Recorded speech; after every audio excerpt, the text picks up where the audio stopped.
Unacademy. Let's crack it.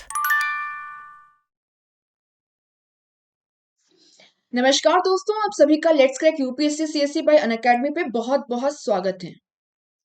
आपको पता है इजराइल और हमास के बीच में कॉन्फ्लिक्ट के चलते डेथ और डिस्ट्रक्शन का डांस हमें देखने को मिल रहा है। जब कभी इजराइल पैलेस्टीन कॉन्फ्लिक्ट का जिक्र होता है तब गांधी जी और इजराइल को लेकर के गांधी जी का जो व्यू पॉइंट था उसको काफी ज्यादा डिस्कस किया जाता है। आखिर गांधी जी ज्यूस और इजराइल स्टेट के बारे में क्या सोचते थे? हम आपको यहाँ पे बता दें कि गांधी जी का कहना था कि वो बिल्कुल ज्यूस परसिक्यूशन से वाकिफ हैं और ज्यूस के प्रति सहानुभूति रखते हैं, लेकिन at the same time Zionism यानी कि ज्यूस की जो डिमांड थी कि सारे ज्यूस पैलेस्टीन या फिलिस्तीन वाली जो जमीन है जिसको हम 1947 तक पैलेस्टीन कहते थे, यहाँ माइग्रेट करें और यहाँ पे एक ज्यूस स्टेट इजराइल को क्रिएट किया जाए जो केवल ज्यूस के लिए होगा। गांधी इसके सख्त खिलाफ थे। आखिर ज्यूस के परसिक्यूशन को देखते हुए उनसे सहानुभूति रखते हुए भी गांधी इजराइल स्टेट के क्रिएशन के खिलाफ क्यों थे? कहीं ना कहीं गांधी जी का जो व्यू पॉइंट है इसने आगे चल के इंडिया की जो फॉरेन पॉलिसी रही इसको भी इन्फ्लुएंस किया। हम यहाँ पे डिस्कस करेंगे गांधी जी का ये जो व्यू पॉइंट है इसके पीछे उनके क्या आर्ग्यूमेंट्स हैं, लेकिन उससे पहले हमें 3 क्वेश्चंस को यहाँ पे डिस्कस करना होगा। जो फर्स्ट क्वेश्चन है वो ये है कि आखिरकार पूरी दुनिया भर में से ज्यूज कम्युनिटी जो है वो केवल पैलेस्टीन वाले लैंड को ही अपना एंसेस्ट्रल लैंड क्यों कह रही थी और यहीं पे ज्यूइश स्टेट जो है वो क्यों चाहती थी?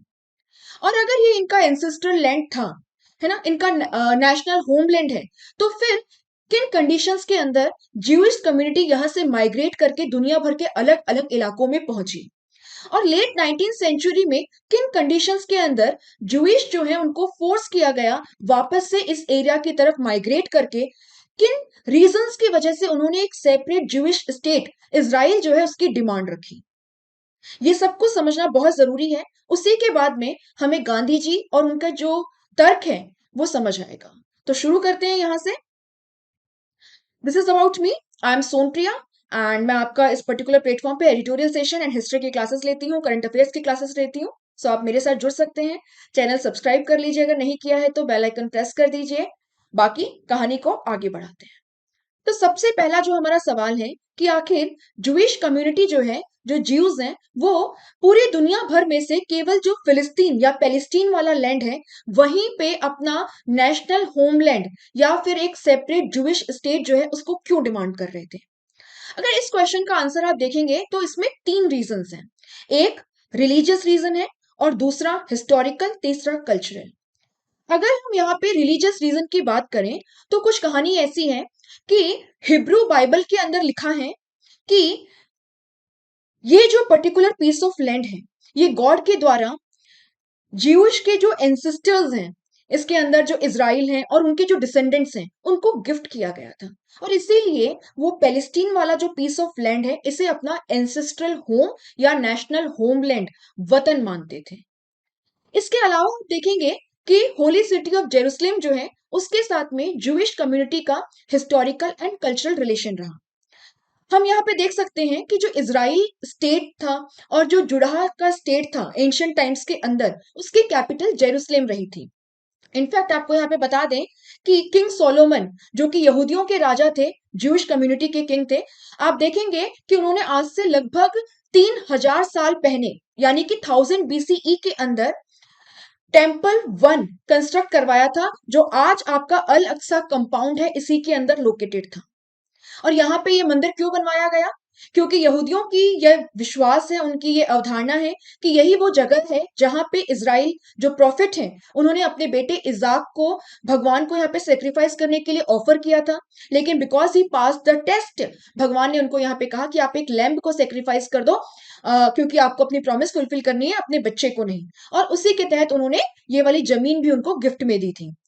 यहूदियों या ज्यूइश कम्युनिटी का ये भी मानना है कि यहाँ पे जो डोम ऑफ द रॉक है, जो आप यहाँ पे गोल्डन डोम देख रहे हो, यही वो जगह है जहां से लाइफ का ओरिजिन हुआ। अडम और ईव जो हैं उनका रिलेशनशिप एस्टेब्लिश हुआ, जो आगे चल के ह्यूमैनिटी के ओरिजिन का सोर्स बना, और इसीलिए वो इस जगह को पवित्र मानते हैं। आपको बता दें कि टेम्पल 1 जो सोलोमन के द्वारा बनाया गया था, इसको बाद में बेबीलोन्स जो हैं उनके द्वारा डिस्ट्रॉय कर दिया गया। लेकिन एक बार फिर से 516 बीसीई के अंदर यहाँ पे टेम्पल 2 कंस्ट्रक्ट करवाया गया सेम जगह पे। अनफॉर्चुनेटली क्रिश्चियनिटी के बर्थ के बाद में क्रिश्चियनिटी एंड जुडाइज्म के बीच में रिलीजियस बातों को लेकर के कुछ डिफरेंसेस एमर्ज हुए।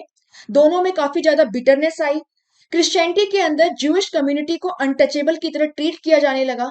और आप यहाँ पे देखेंगे कि 72 सीई के अंदर रोमन्स के द्वारा टेम्पल 2 को भी डिस्ट्रॉय कर दिया गया। केवल इसकी वेस्टर्न वॉल रह गई, जिसको आज भी यहूदी सेक्रेड मानते हैं और इसी की तरफ मुख कर करके अपनी प्रेयर्स जो हैं वो करते हैं। तो आपको समझ आ रहा होगा कि जेरूसलेम जो जगह है वो न केवल क्रिश्चियनिटी एंड इस्लाम के लिए पवित्र है, बल्कि यहूदियों के लिए भी ये काफी ज्यादा historical, cultural and religious significance रखती है। अब हम यहाँ पे बात करते हैं कि किन कंडीशंस के अंदर जो यहूदी कम्युनिटी है, जो ज्यूइश कम्युनिटी है, they were force to migrate out of this area.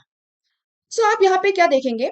आप यहाँ पे देखेंगे कि क्रिश्चियनिटी एंड ज्यूइश कम्युनिटी के बीच में जो बिटरनेस आई और जो यहाँ पे एक तरीके से रिलीजन को लेके कॉन्फ्लिक्ट एमर्ज हुआ, उसके चलते कई सारे यहूदी जो हैं वो यहाँ से भाग गए और दुनिया के कई दूसरी जगह पे जाकर के सेटल हो गए इन प्रोस्पेक्ट्स ऑफ बेटर लाइफ। ये सारी बातें हैं। इसके अलावा आप देखेंगे आगे चल के क्रूसेड के तहत भी न केवल मुसलमानों को बल्कि साथ ही साथ में इस एरिया के अंदर जो ज्यूइश कम्युनिटी है उसको क्रिश्चियंस के द्वारा परसिक्यूट किया गया था।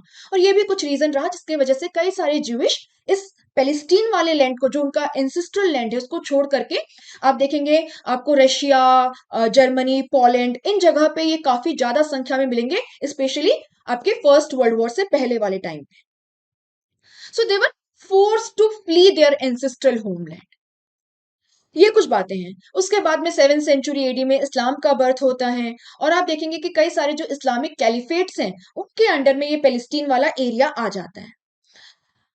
आगे अगर हम यहाँ पे थोड़ा सा जंप करें तो आप देखोगे कि 1516 के अंदर ऑटोमन साम्राज्य जो इस टाइम पे एक्सपेंड कर रहा था, एक राइजिंग पावर था, उसके कंट्रोल में पैलेस्टीन वाला लैंड जो है वो आ जाता है। ऑटोमन साम्राज्य का ये हिस्सा है। कहानी इसी तरीके से कुछ आगे बढ़ रही थी। जो अरेबिक इस्लामिक पॉपुलेशन है वो और जो यहाँ पे गिने चुने ज्यूइश रह गए थे जेरूसलेम और उसके आसपास वाले एरिया में, दे वर को एग्जिस्टिंग। बट आपको यहाँ देखना होगा कि इसी कंपाउंड के अंदर जहाँ पे कभी टेम्पल 1 टेम्पल 2 हुआ करते थे, वेस्टर्न वॉल थी, वहां पे अल अक्सा मॉस्क कंस्ट्रक्ट करवा दी गई थी पहले ही। और अब यहाँ पे केवल मुस्लिम्स को प्रेयर करना अलाउड था, यहूदियों को यहाँ प्रे करना अलाउड नहीं था, दो ये वहां विजिट कर सकते थे। तो आप देख सकते हैं कि यहूदियों के साथ में होमलैंड में भी डिस्क्रिमिनेशन हो रहा है। और इससे पहले भी because of the persecution at the hands of the Romans and then the Crusaders, they had to flee their homeland। तो इस तरीके से हिस्टोरिकली ज्यूस कम्युनिटी को परसिक्यूट किया गया है। उसी की बात गांधी करते हैं कि इसलिए उनसे सिंपैथी रखते हैं कि उनके साथ में काफी ज्यादा ज्यादती हुई है, गलत हुआ है, इनजस्टिस हुआ है। तो ये सब कुछ चल रहा है। इसी बीच में 1914 आता है, यानी ये वो साल है जिस साल आपका फर्स्ट वर्ल्ड वॉर ब्रेकआउट हो जाता है।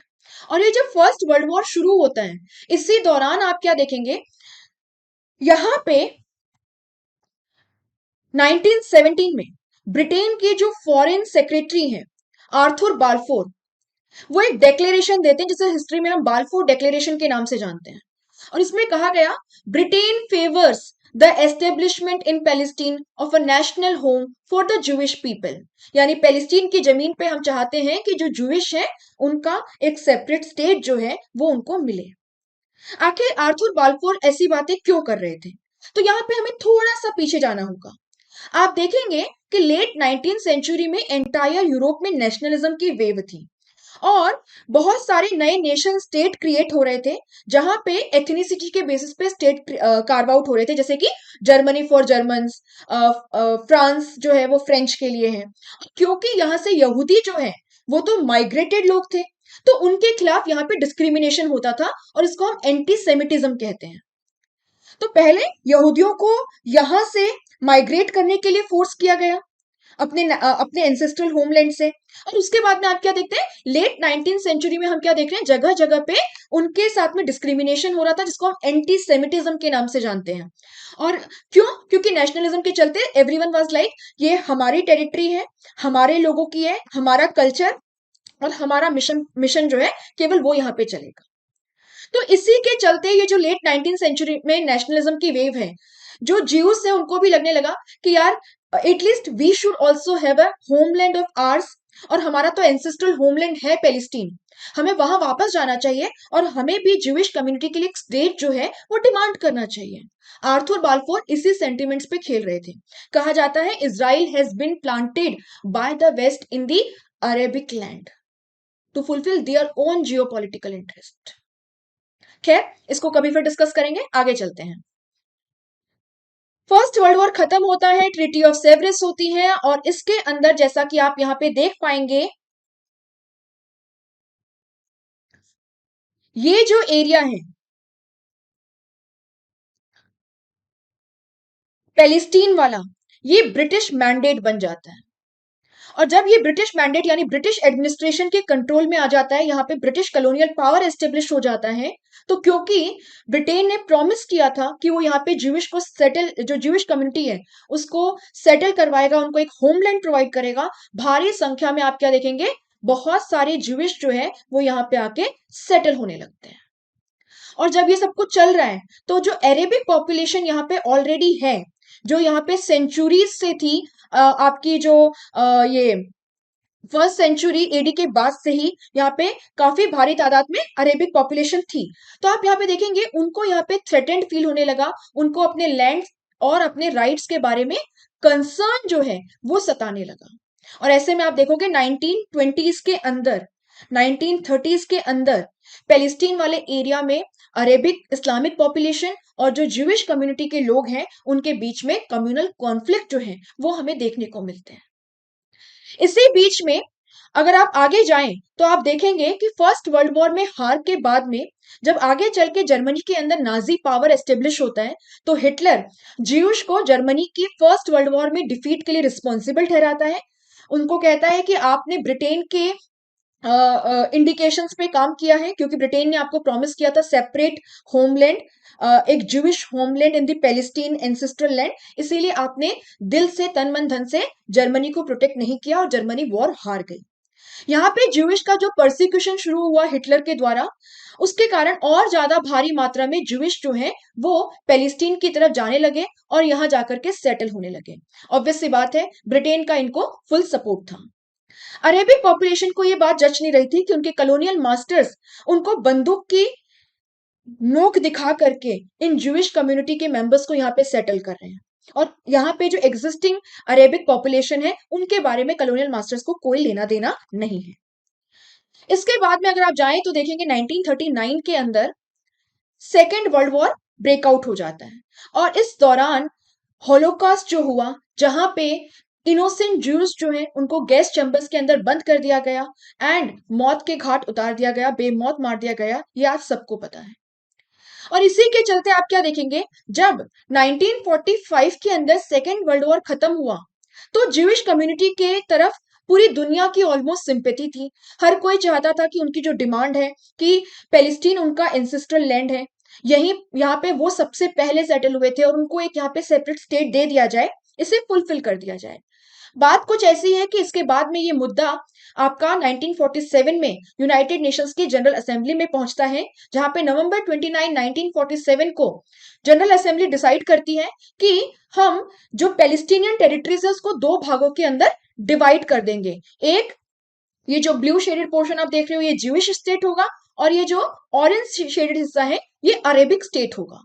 ऑब्वियस सी बात है, यहाँ पे जो पैलेस्टीनियंस थे उनको ये बात नहीं जमी, उनको लगा हमारी ही जमीन जो है इस पे आप दो स्टेट कैसे कार्व आउट कर सकते हो हमारे सहमति के बिना, क्योंकि ये जो रेजोल्यूशन इसको सारे अरेबिक स्टेट्स ने अपोज किया था, इंक्लूडिंग इंडिया। इंडिया भी नहीं चाहता था कि जो पैलेस्टीनियन स्टेट है उसका रिलीजन के नाम पे डिविजन हो, because we had seen the blood bath in August 1947, हमारा रिलीजन के नाम पे पार्टीशन हुआ था पाकिस्तान और इंडिया के रूप में। तो इंडिया भी यहाँ पे रिलीजन के नाम पे सेपरेट स्टेट आउट जो स्टेट है उसके कार आउट के पक्ष में नहीं था। लेकिन आप यहां देखेंगे कि 14 मई 1948 यानी ठीक एक दिन पहले जब ब्रिटेन इस एरिया को लीव करके जाने वाला था हमेशा के लिए, इजराइल ने खुद को the independent state of Israel a Jewish state के रूप में डिक्लेयर कर दिया। रिजल्ट क्या हुआ?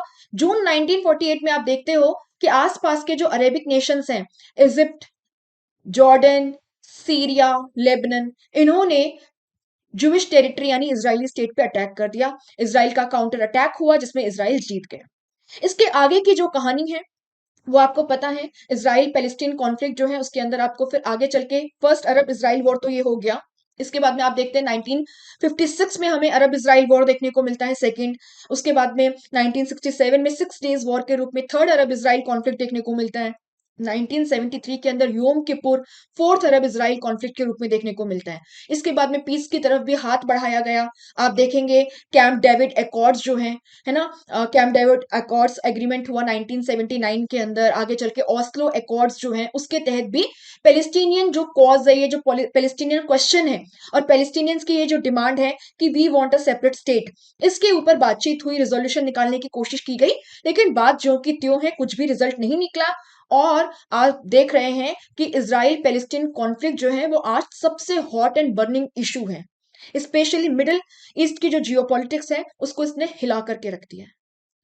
आप अगर 1948 की बात की जो कहानी है प्रेजेंट डे तक, जो प्रेजेंट डे कॉन्फ्लिक्ट है, अल अक्सा स्टॉर्म ऑपरेशन या फिर ऑपरेशन स्वॉर्ड्स ऑफ आयरन जो इजराइल के द्वारा काउंटर अटैक के रूप में लॉन्च किया गया है, इसके बारे में जानना चाहते हैं तो आप 9 अक्टूबर का मेरा एडिटोरियल सेशन देख सकते हैं। इसी चैनल पे प्ले लिस्ट है, मॉर्निंग 7:30 का सेशन है, वहां हमने कॉम्प्रिहेंसिवली इसको कवर किया है। तो ये तो चलो आपको पूरा कहानी जो है, बैकग्राउंड जो है वो समझ में आ गया होगा कि आखिरकार इजराइलीज जो है वो पैलेस्टीनियन लैंड को ही अपना एंसेस्ट्रल लैंड क्यों कहते हैं, वहां पे ही वो जूइश स्टेट क्यों चाहते थे। दूसरा, किन कंडीशंस में उनको यहां से माइग्रेट करना पड़ा था, है ना, क्यों उनको दूसरी कंट्रीज जाना पड़ा था, और किस तरीके से लेट 19th सेंचुरी में नेशनलिज्म की वेव के चलते यहाँ पे जियोनिज्म यानी कि जूइश कम्युनिटी का एक ऐसा मूवमेंट जहां पे कहा गया कि चलिए अपने एंसेस्ट्रल होमलैंड की तरफ चलते हैं। बाइबल में हमें ये कमांड किया गया है और यहाँ पहुंच के एक सेपरेट जूइश स्टेट जो है उसको एस्टेब्लिश करेंगे। ये शुरू होता है। आगे की कहानी हमने देखी। अब यहाँ पे किस तरीके से आगे चल के आपका Arab Israel conflict and Israel Palestine conflict develop होता है वो भी हमने देखा ना। अब गांधी जी जो है उनका इस पे क्या कहना था उसको डिस्कस करते हैं। तो इसके लिए सबसे इंपॉर्टेंट है गांधी जी का एक आर्टिकल द जूइश, ठीक है, द जूश, द जूइश के अंदर जो कि आपके हरिजन के अंदर पब्लिश हुआ नवंबर 26 1938 के अंदर। इसमें गांधी जी कहते हैं कि जो जूइश कम्युनिटी है उसके साथ में मेरी सिंपैथी है। मैं बिल्कुल मानता हूं कि क्रिश्चियनिटी के अंदर उनको अनटचेबल्स की तरह ट्रीट किया गया है, जिस तरीके से हिंदू धर्म में कुछ कास्ट को अनटचेबल का करार दे दिया गया है और उनके साथ में डिस्क्रिमिनेशन हुआ है। वो ये भी कहते हैं कि जिस तरीके से जर्मनी के अंदर ज्यूज का परसिक्यूशन हुआ है, हिस्ट्री में इसका कोई पैरेलल नहीं है। और आप देखिए ये 1938 है, यानी ये वो समय है जब आपका फर्स्ट वर्ल्ड वॉर खत्म हो चुका है और सेकेंड वर्ल्ड वॉर शुरू नहीं हुआ है, राइट। सेकेंड वर्ल्ड और आपका शुरू हो उससे लगभग 1 साल पहले की बात है। यहाँ पे गांधी जी एक बात कहते हैं, वो कहते हैं कि जिस तरीके से जूइश कम्युनिटी का जर्मनी के अंदर परसिक्यूशन हो रहा है, उनको उत्पीड़ित किया जा रहा है, उसके लिए अगर जर्मनी के अगेंस्ट वॉर भी लॉन्च करना पड़े तो वो भी लेजिटिमेट होगा, वो भी ह्यूमैनिटेरियन कॉज के लिए होगा।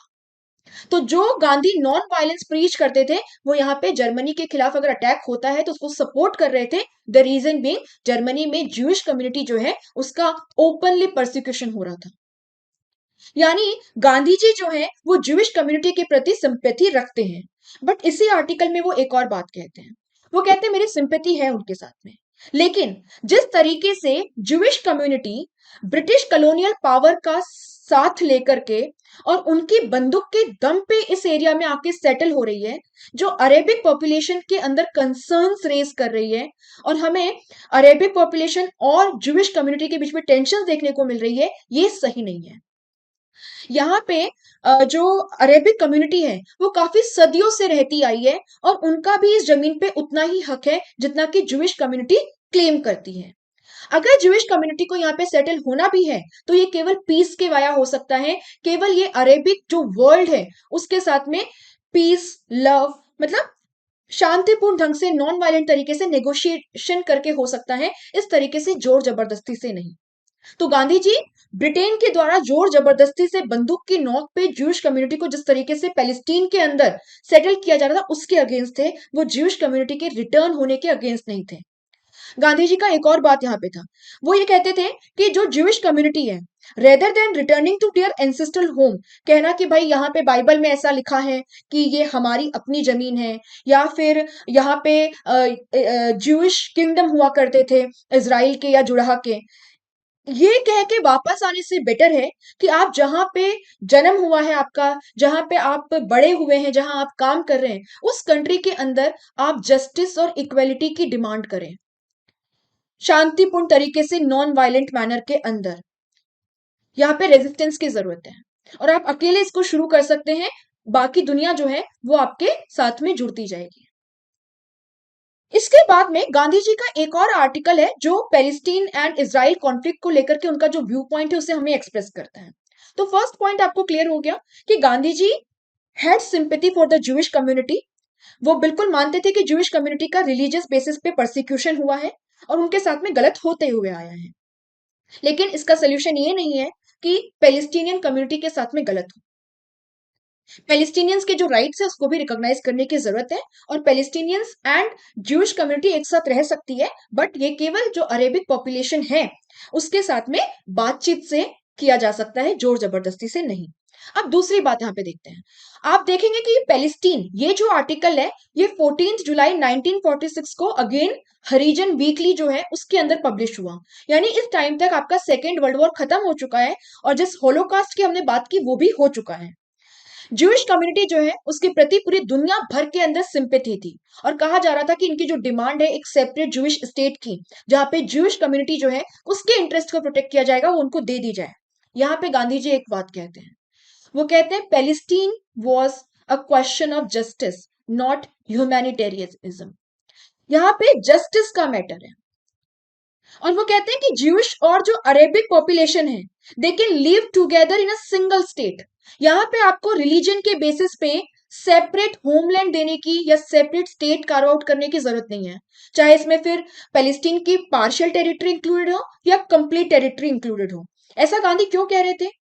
क्योंकि उनका कहना था कि अगर आप पैलेस्टीनियन टेरिटरीज में से कुछ टेरिटरी ज्यूइश कम्युनिटी को केवल इसलिए दे रहे हो क्योंकि वो कहते हैं कि ये उनका एंसेस्ट्रल होमलैंड है, तो फिर अगेन हर जगह पे वही क्वेश्चन स्टार्ट हो जाएगा दुनिया भर में कि सबसे पहले कौन आया, बाद में कौन आया। वो कहते हैं this is not justified. Secondly वो यहाँ पे कहते हैं कि आप पीसफुली साथ में रह सकते हैं, रिलीजन के बेसिस पे स्टेट कार्ड आउट करने की जरूरत नहीं है। अगर आप रिलीजन के बेसिस पे स्टेट कार्ड आउट करोगे तो फिर अगेन आप हिटलर वाली बात ही प्रूव कर रहे हो, जर्मनी फॉर जर्मन्स। अगर इजराइल जो ज्यूइश स्टेट है वो ज्यूज के लिए है तो फिर जर्मनी जर्मन्स के लिए, इसमें क्या ही डिफरेंस रह गया आपके स्टांस में और हिटलर के स्टांस में? फिर तो कहीं ना कहीं जो ज्यूइश कम्युनिटी का परसिक्यूशन हो रहा था, डिस्क्रिमिनेशन हो रहा था उनके साथ में जर्मनी के अंदर, वो भी आप जस्टिफाई कर रहे हो क्योंकि you are outsider, so you are treated as second grade subject. तो गांधी जी इसीलिए Israel as a separate state के अगेंस्ट थे। अब जो गांधी जी का व्यू पॉइंट है इसके ऊपर काफी ज्यादा डिबेट डिस्कशन होता है। कुछ लोग कहते हैं गांधी जी जो है उनका ये जो यहाँ पे स्टैंड रहा ये काफी कंसिस्टेंट स्टैंड है और ये शो करता है कि गांधी जी कैसे नॉन वायलेंस, ह्यूमन डिग्निटी, इसकी सपोर्ट में बोलते आए हैं। वहीं पे कुछ लोगों का कहना है कि गांधी का जो व्यू पॉइंट है वो काफी नेव है, उनको जियोपॉलिटिक्स की अंडरस्टैंडिंग नहीं थी, ये बिल्कुल प्रैक्टिकल नहीं था और कहीं ना कहीं ये एक तरीके से उनकी इनसेंसिटिविटी को शो करता है ज्यूइश कम्युनिटी की तरफ। आपको क्या लगता है? Do you agree with Gandhi's viewpoint और you disagree? Do let us know in the comment section. जरूर बताइएगा कमेंट करके कि आपका क्या मानना है, आपको क्या लगता है गांधी सही थे या गलत थे? Leaving this question to you. इसके अलावा अगर आपको कंटेंट पसंद आया है तो do not forget to hit the like button, channel subscribe करके बेल आइकन प्रेस कर लीजिएगा ताकि आपको हमारे चैनल पे जितनी भी क्लासेस होती हैं सारी क्लासेस के रेगुलर अपडेट मिलते रहेंगे। Thank you. लेकिन जाने से पहले एक छोटी सी इंफॉर्मेशन है आपके लिए, उसको जरूर सुनते जाइए। यूपीएससी सिविल सर्विसेज में अनअकैडमी का एक काफी स्पेक्टेकुलर परफॉर्मेंस है। आप देखोगे कि जितने भी आपके टॉपर्स होते हैं उसमें 1/3 जो है वो अनअकैडमी के स्टूडेंट्स होते हैं।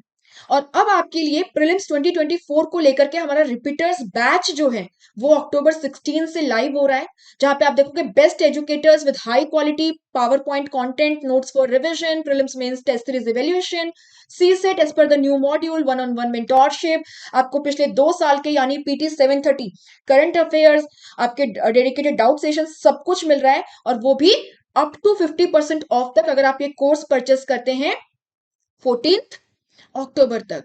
लिंक डिस्क्रिप्शन बॉक्स में है। मैक्सिमम डिस्काउंट के लिए feel free to use my code which is son live, SONLIVE।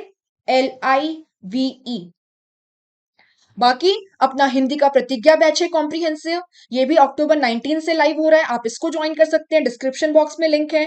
Foundation batch IAS 2025 के लिए अक्टूबर 21 से लाइव जा रहा है। Best of the faculties will be teaching you in a comprehensive manner, आपके सारे डाउट्स वगैरह सब एड्रेस करे जाएंगे, 1-on-1 मेंटोरशिप मिलेगी, कॉम्प्रिहेंसिव कवरेज ऑल सब्जेक्ट्स हैं। बस मैक्सिमम डिस्काउंट के लिए क्या करना है आपको, डिस्क्रिप्शन बॉक्स में जाइए, लिंक पे क्लिक कीजिए और जब परचेस करने का ऑप्शन आए तो पूरा आपको फीस पे नहीं करना, use the code son live. जो लोग ऐप यूजर्स हैं आप एक काम कर सकते हैं, अनअकैडमी की ऐप पे जाएं, स्टोर पे जाएं, जो कोर्स आपको परचेस करना है उस पर क्लिक करें और उसके बाद में कोड यूज करके आप परचेस कर सकते हैं मैक्सिमम डिस्काउंट तक। आपको अभी काफी अच्छा डिस्काउंट मिल रहा है डिफरेंट कोर्सेज पे टिल 14 अक्टूबर। बाकी यार आपको यहाँ पे ईएमआई का ऑप्शन भी है, अगर आपकी इकोनॉमिक कंडीशन ज्यादा अच्छी नहीं है, go for EMI, 0% interest rate पे आपको ईएमआई में कोर्सेज मिल रहे हैं। Thank you so much and बाकी मिलते हैं फिर। Thank you.